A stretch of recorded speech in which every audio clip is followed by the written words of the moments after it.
It's kind of cool that you can see the reflection of the Canada flag in the pool there. And of course you have Nova Scotia.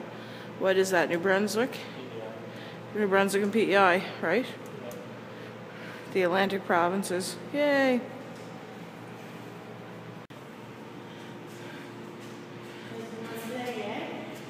What?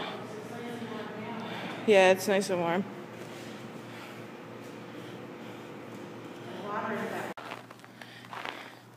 So when I'm not at the YMCA, I'm actually here at that pool.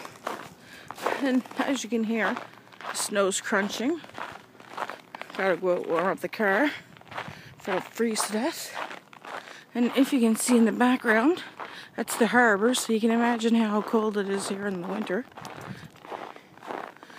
So, gonna heat up the car. Have a great day.